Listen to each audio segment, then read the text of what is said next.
Cruise drugs मामले में Bollywood actor Shahrukh Khan के बेटे आर्यन खान को बड़ी राहत मिली है। लगातार 3 दिन की सुनवाई के बाद बॉम्बे हाई कोर्ट ने आर्यन समेत 3 लोगों को बेल दे दी है, लेकिन ऑर्डर की कॉपी शुक्रवार को मिलेगी।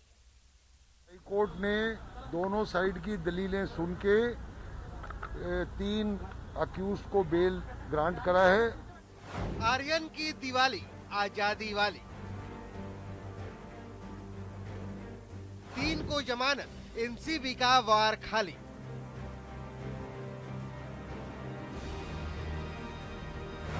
एनसीबी का आरोप वानखेड़े है जाली। मन्नत पूरी, खुशियों की दिवाली। तो बहुत खुश है। दिस इज लाइक दिवाली आज हमारी हो गई है और इन बच्चों की भी। वी ऑल वर होपिंग कि दिवाली के पहले होपफुली आ जाएगा एंड आज फाइनली बेल आ गया है। जमानत मिल गई है। आर्यन के लिए ये बड़ी राहत है, क्योंकि 2 नवंबर को ही पिता शाहरुख खान का जन्मदिन है और ऐसे वक्त में मिली ये जमानत पूरे खान परिवार के लिए किसी तोहफे से कम नहीं। आर्यन खान के साथ ही बॉम्बे हाई कोर्ट ने अरबाज मर्चेंट और मुनमुन धमेचा को भी जमानत दे दी है। जस्टिस नितिन श्राम्बे की अदालत ने तीनों आरोपियों को 3 दिन की लगातार सुनवाई के बाद जमानत दे दी। हाई कोर्ट ने दोनों साइड की दलीलें सुन के 3 अक्यूज को बेल ग्रांट करा है। इस मामले को लेकर हाई कोर्ट में 26 अक्टूबर यानी मंगलवार को सुनवाई शुरू हुई। फिर 27 अक्टूबर यानी बुधवार को भी इस पर बहस हुई और उसके बाद तीसरे दिन यानी 28 अक्टूबर को हाई कोर्ट ने जमानत दे दी। अब सवाल है कि बेल मिलने के बाद आर्यन खान, अरबाज मर्चेंट और मुनमुन धमेचा अपने घर कब जा पाएंगे। Aryan Khan number 1, Arbaaz Merchant number 2 and एक लड़की है, उसका नाम है मुनमुन धमेचा। उन तीनों को आज हाई कोर्ट ने बेल दिया है। पक्का डिटेल्ड ऑर्डर कल मिलेगा। उम्मीद है कि ये तीनों अक्यूज जो हैं ये कल या शनिचर तक बाहर आ जाए। दरअसल बेल के ऑर्डर की कॉपी अभी नहीं आई है, वो शुक्रवार को मिलेगी और उसके बाद ही यानी तकरीबन 26 दिनों बाद ही आर्यन मन्नत लौटेगा। लेकिन ये कहानी अभी खत्म नहीं होगी। तो कुल मिला जुला कर अभी ये खेल खत्म नहीं हुआ है, अभी पिक्चर में काफी बाकी है, यहाँ पे ही कहना होगा। और ये पूरी कहानी कहीं न कहीं एक आर्यन को लेकर जो शुरू हुई थी किसी पिक्चर से कम नहीं लग। आर्यन अरेस्टिंग केस में बढ़े बवाल की वजह है राजनीति की एंट्री। जमानत मिलने के बाद अब आरोपी पक्ष के वकीलों ने एक बार फिर एनसीबी के अधिकारी समीर वानखेड़े को घेरने की कोशिश की। The fact that they have got bail, मतलब कहीं ना कहीं हमारे आर्ग्यूमेंट सही थे एंड उनके पास से नहीं मिला था कुछ भी। सो या जस्टिस हुआ है आज। But I'm glad that he did, Honorable Justice Samre did pass the orders today, and we know where we stand.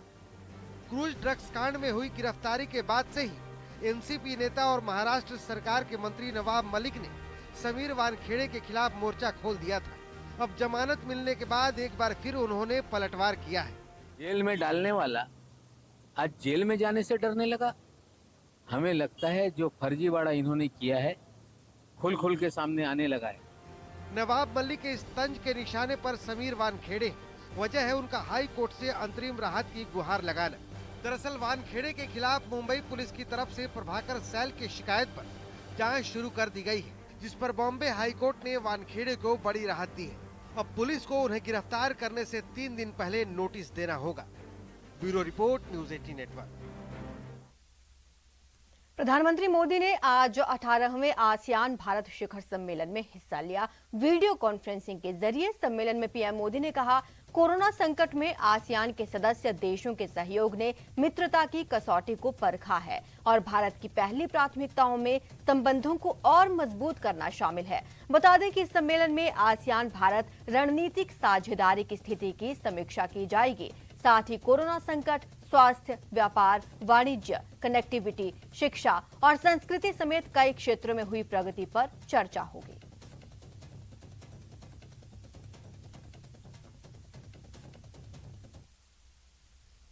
कोविड-19 महामारी के कारण हम सभी को अनेक चुनौतियों से जूझना पड़ा, लेकिन यह चुनौतीपूर्ण समय भारत आसियान मित्रता की कसौटी भी रहा।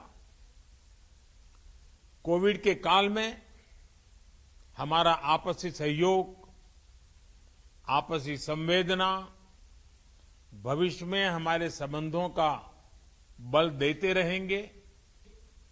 आसियान की यूनिटी और सेंट्रलिटी भारत के लिए सदैव एक महत्वपूर्ण प्राथमिकता रही है।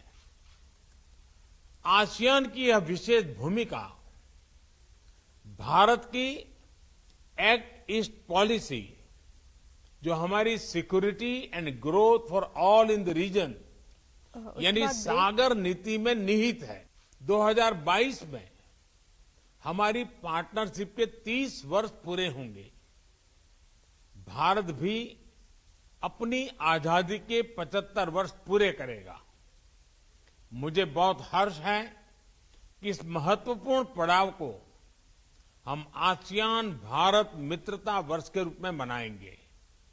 भारत आगामी अध्यक्ष कंबोडिया और हमारे कंट्री को कोऑर्डिनेटर सिंगापुर के साथ मिलकर आपसी संबंधों को और गहन बनाने के लिए प्रतिबद्ध है।